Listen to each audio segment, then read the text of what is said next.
வணக்கம் மக்களே.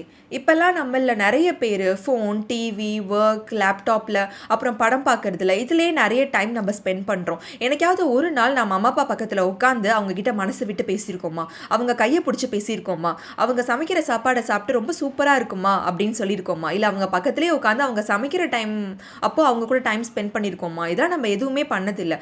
எங்கேயோ தூரமாக இருக்கிற ஃப்ரெண்ட்ஸ் கிட்ட மணிக்கணக்காக பேசியிருக்கோம். யாரோ தெரியாதவங்க கிட்டலாம் நம்ம சேட் பண்ணிகிட்டு இருக்கோம். அப்படி இருக்கிறப்ப கிட்டவே இருக்கிற அம்மா அப்பாவை வந்து நம்ம மிஸ் பண்ணிடுறோம். அதனால ஒரு நாளைக்கு அட்லீஸ்ட் 10 மினிட்னாவது அம்மா அப்பா கூட டைம் ஸ்பெண்ட் பண்ணுங்க. மனசு விட்டு பேசுங்க.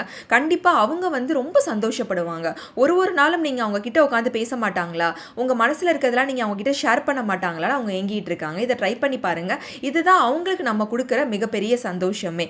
ஏன்னா அம்மா அப்பா இல்லாதவங்களை கேட்டு பாருங்க. அம்மா அப்பா இல்லாத வழி கண்டிப்பா அவங்களுக்கு தெரிஞ்சிருக்கும். அப்படி இருக்கிறப்ப கடவுள் நம்மளுக்கு கொடுத்துருக்காரு அம்மா அப்பாவை. அப்போ அவங்கள முடிஞ்ச அளவு அவங்க கூட நம்ம இருக்கிறப்பவே அவங்க நம்மளை ஹாப்பியாக வச்சுக்கிறது நம்ம கடமை.